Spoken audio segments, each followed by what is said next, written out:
Who's ready for a review of a plant that a lot of us have had in or around our houses for many, many years? But it's a true unsung hero in my opinion. Stick around with me and let's dive into one of the money trees.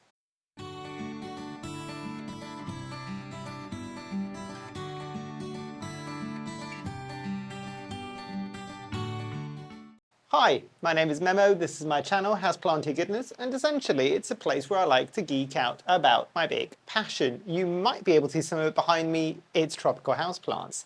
So yes, today I'm going to do a review of a much loved plant that has been around for decades. It's one that a lot of us know and love, and the people that maybe haven't experienced this, you're in for a bit of a treat. As I said at the beginning of the video, this is one of the plants that is kind of commonly known as the money plant or the money tree, and it is, in terms of a botanical name, the Pachira aquatica. And you'll be seeing videos and photos in this review because this plant is right in the front of my entryway. Anybody who has ever seen any of my houseplant tours would have seen this ginormous beast. It's not an easy one to film, it is an easy one to film, but it's just not an easy one to move. And actually saying that, the filming probably isn't that easy either. That's why I'm not doing this right next to where that plant is, because it's in a very tight corridor in my house. But the beauty that is the Pachira aquatica nonetheless needs to be talked about.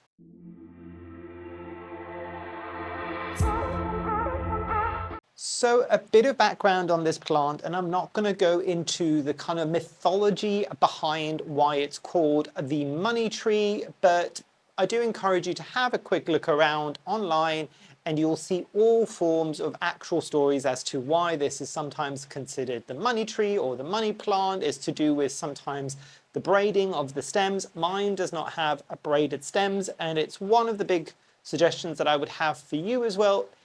It doesn't seem to harm the plant too much, but anything that makes a plant grow in something that isn't its natural structure, I would kind of advise you to pause and consider, is the aesthetic value that it's going to add to your house enough to potentially any kind of downside that it might have to the plant and its growth? That's all I'm going to say on that one.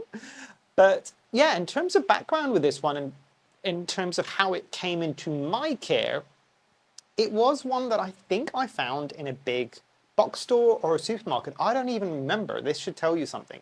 And that in itself should kind of tell you that this isn't a plant that's particularly difficult to find. I don't think I'm surprising anybody by telling them that the Pachira aquatica tends to be something that you can easily find in most places.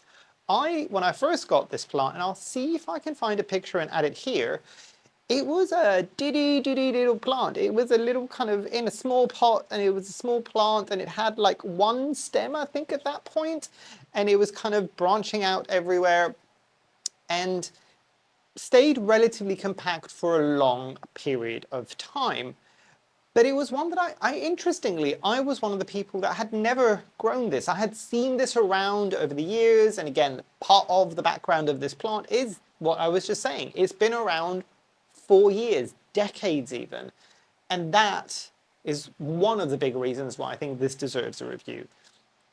Again, a bit like any kind of pothos, or specifically like the golden pothos, you don't need me to tell you about how good this plant might be, because the fact that it has been around for decades should be kind of hint enough. Like if this was a plant that wasn't a particularly easy plant or a plant that people enjoyed growing in their spaces, it wouldn't have lasted for decades. And I hearken you to think back on some of the trendy plants that we all have one point or another maybe tried to grow, and look at the trendy plants that were trendy 3 or 4 years ago. Not all of them, but do you hear of all of them still? The answer is probably going to be no. There's a lot of plants out there that don't have the staying power because they might not be as easy. They might not be as wow factor. There might be a lot of things that just don't make that plant sustainable for a large number of people.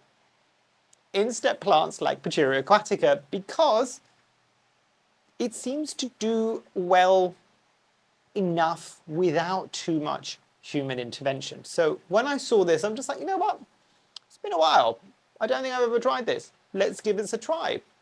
Same way that I'd never grown a ZZ plant for a very long time, and I tried that. Spoiler, my success with the ZZ plant is, but I haven't grown it in the conditions that I always tell people to grow it in, because I have learned, that's why I know what to tell people these days, give it a lot more light than you would think for the ZZ plant. This one is one that can take quite a bit of light, but let me wrap up the background section there, and let's move on to the next topic.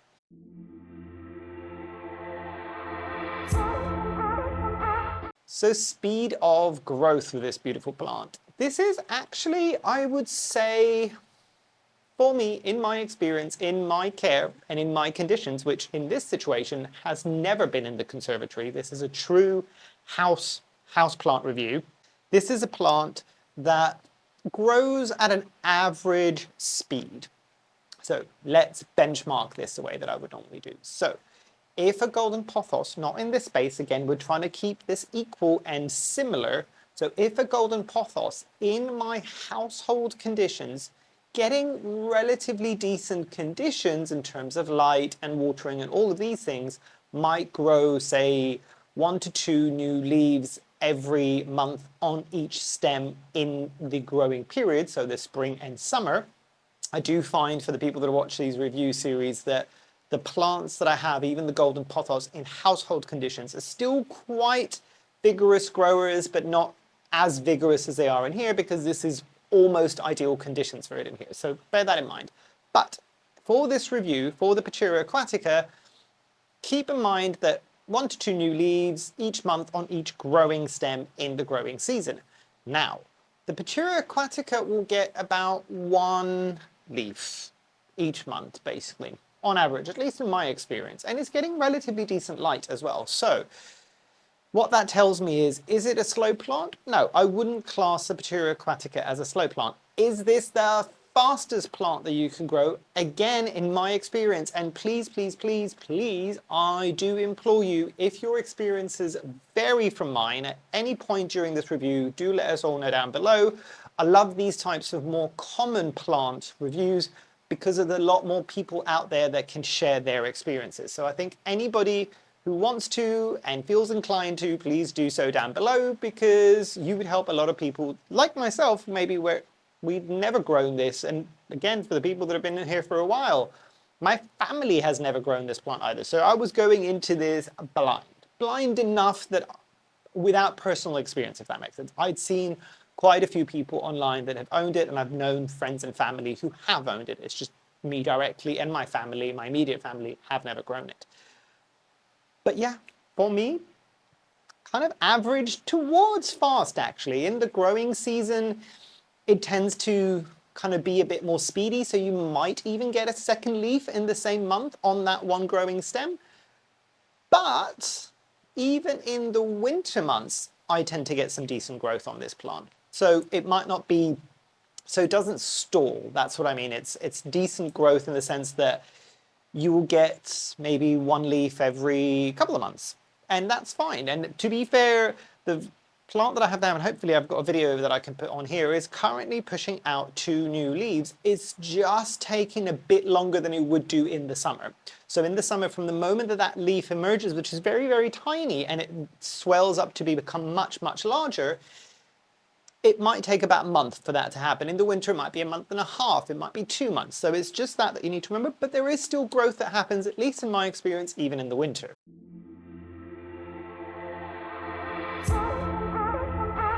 Now, ease of propagation with the Pachira aquatica. This is a plant that can be relatively easy to propagate.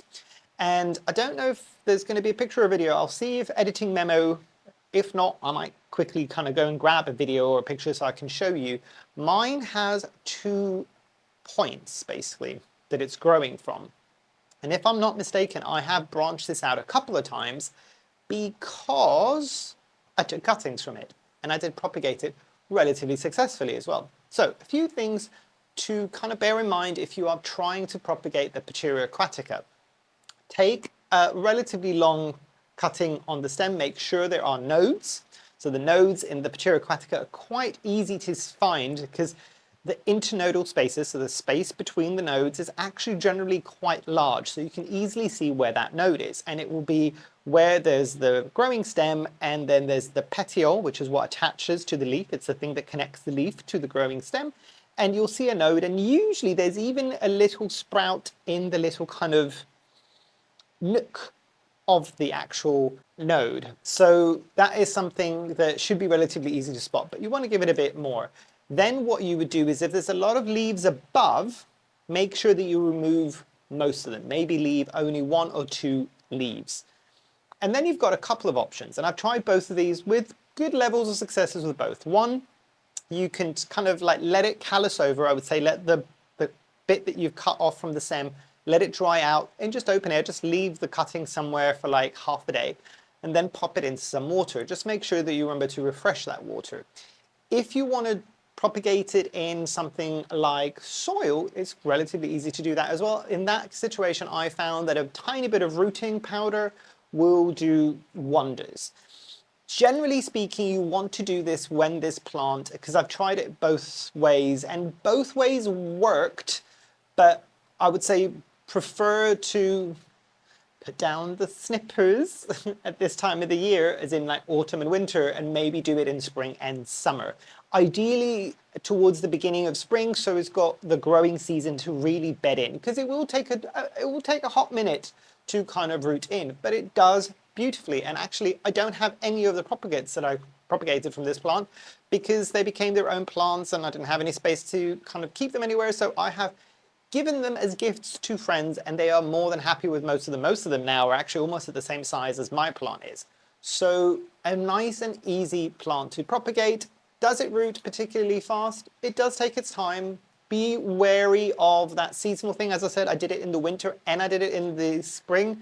The spring got enough roots and was ready to plant out faster than the one that was done in the winter. It doesn't mean that the winter one did worse, it just took longer, but that could be true for most of our houseplants. So top tip there, do it closer to the beginning of spring rather than in autumn and winter, and you'll have a slightly faster propagation. Not necessarily more successful, just faster.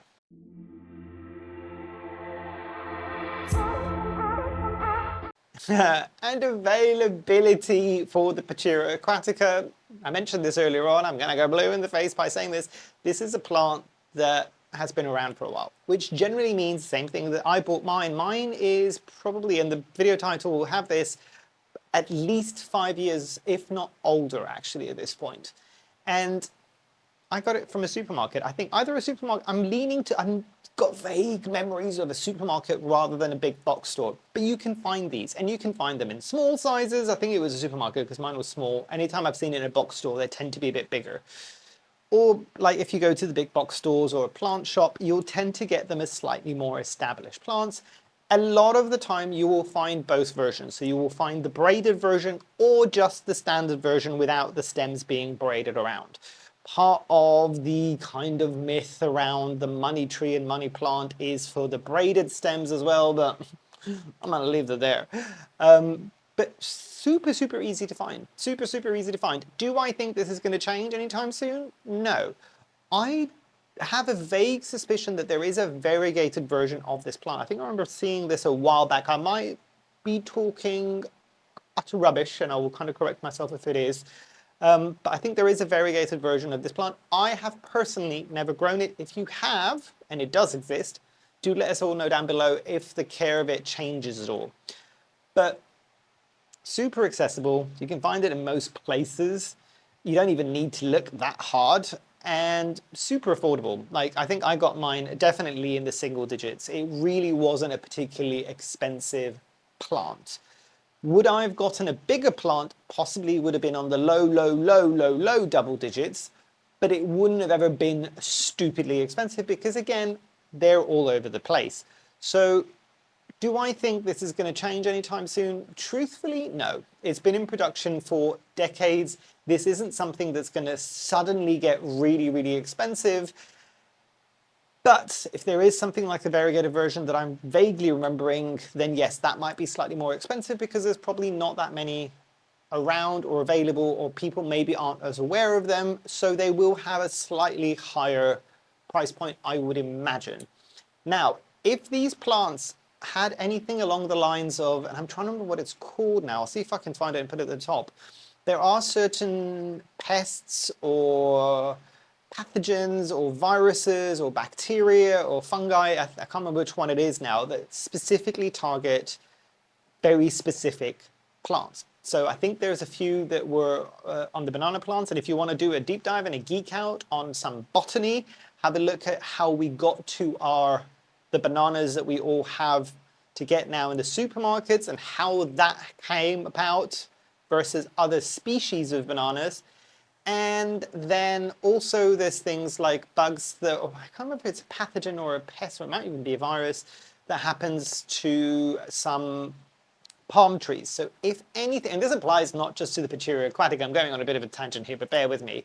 If there's anything that specific that happens to one specific plant, then at that point, any plant has a chance of becoming super expensive, because it means that that might decimate quite a large chunk of their population. So whatever survives immediately becomes more expensive. I talk from experience. Anybody that has lived in Greece recently will know that there was something like this that happened, and a lot of the massive palm trees that we had all around kind of Athens and Greece, I think maybe 30% of them survived. So it was a shame, because these massively established trees kind of perished because of something that was very targeted towards it, and I don't think people have a solution for that yet. So anything like that could make this more expensive, but it's an extreme situation. But it's worth noting for any of our plants that that could potentially happen.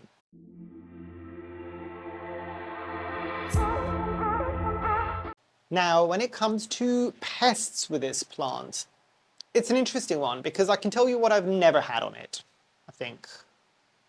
I've never had spider mites. I'm trying to think now really clearly if I've ever had spider mites. I don't think I've ever had spider mites. I have had the occasional mealybug, but nothing too drastic, because the mealybugs tend to stay more in this space rather than in my household conditions. And I have definitely had thrips on this plant. However, I will say about all of the pests that this plant got, none of it, granted it was a relatively mature and established plant, at least in my care, based on the tiddiness that I got, and now it's like taller than me, none of it really knocked it back too badly or entirely decimated the plant. And if I am being completely honest, in terms of me being a good plant parent, I wasn't a great plant parent with this, because I also didn't do much to treat the pests. At most, and you might see it on some of the videos, I put on some predatory insect satchels on the actual plant itself, and that seems to have done it fine. I didn't go above and beyond. I didn't do the neem oil sprays. I didn't do any systemic. I didn't do anything like that, mainly because, and it's a shame because it's so readily available as a plant. I'm just like, if it dies, I can get another one, probably of the same size. It will cost me a tiny bit more than what I got the original one, but I can replace it. It's a replaceable plant, which is a shame, but it wasn't one that had any real issues, which again, I link this back to how long this specific plant has been in the market. Something that isn't particularly pest prone and is easy to care for and grows consistently is generally going to stick around for a while, because even if things go wrong, even if it gets into the hands of somebody that really doesn't know what they're doing, there's a higher chance that this plant is going to survive.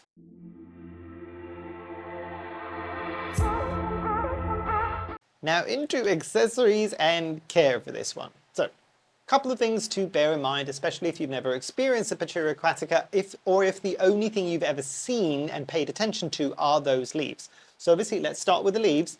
There is one petiole that comes off the main stem, and there are a lot of leaflets on one leaf. Usually it could be like 5, 6, 7, I don't think it's ever been 8.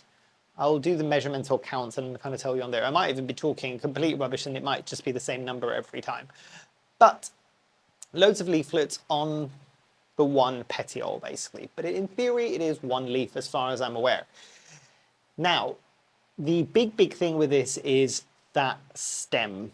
And it's kind of, the way that I see it, caudiciform. So it's like a caudex kind of stem, especially down towards the soil level. It gets really kind of brown and barky and hard, which again, if you know anything about caudiciform plants, and it's the ones that look like they've got a little potato, like that's the main kind of swollen stem at the base of the soil and everything comes off of the top of them, they can be quite drought tolerant, which I always find really interesting. And I'll see if I can find any information and put it on this video as to the name Pachira aquatica. Anything with the name aquatica, to me at least, and I'll correct myself, would suggest that it probably likes quite a bit of water, but this is a caudiciform plant, for lack of better words, or at least it behaves a bit like one, which also means, and again I can kind of guarantee this from my own experience, it can actually tolerate quite a bit of drought. It doesn't like to go bone dry for a very long period of time. It ain't a cactus or even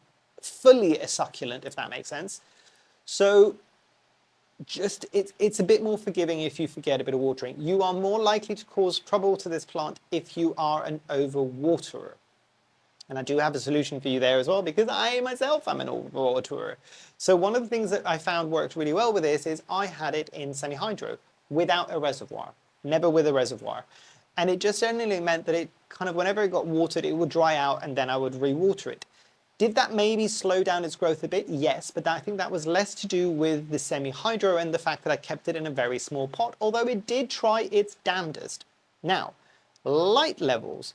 This is a plant that I have had above a radiator in a freezing cold room in a south-facing window, but a very small one. So it was getting both really bright light because there was nothing diffusing the light, but also really not an awful lot of light from anywhere else. It was a very tiny window. It did not have any of the best conditions, and it still did great, which has since meant that it has graduated to my front door, which again, it has slightly better conditions. It's still south facing, but it's pulled further back.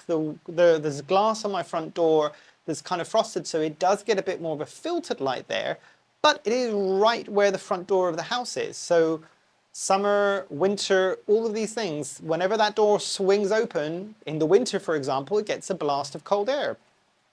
Please note, and I know we've had a mild autumn so far, but please note, it's still pushing out leaves. In the depths of winter, this plant does not push out that many leaves. Also, because of where I've got it, I tend to bump onto it quite a bit.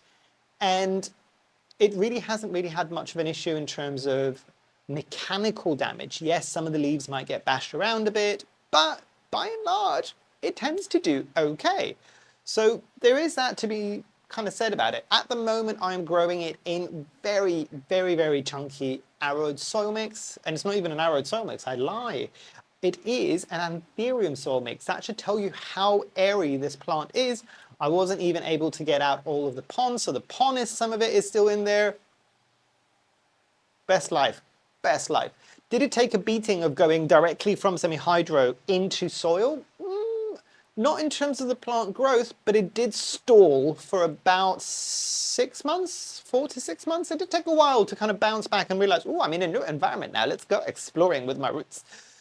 So it did do it, but by and large, this plant is hardy. Like, it's a difficult one to truly kill. Not impossible, and I'm not shaming anybody who has managed to kill this plant, but it is a plant that's generally quite robust, at least in my experience. I do also kind of fertilize this the same way that I fertilize any other plant, so weekly, or kind of a very weak fertilizing solution, kind of year round, as long as I'm seeing growth. If in the winter it stalls entirely, I might just give it some water, plain water without any fertilizer, but never seems to harm it as well, and it does really well.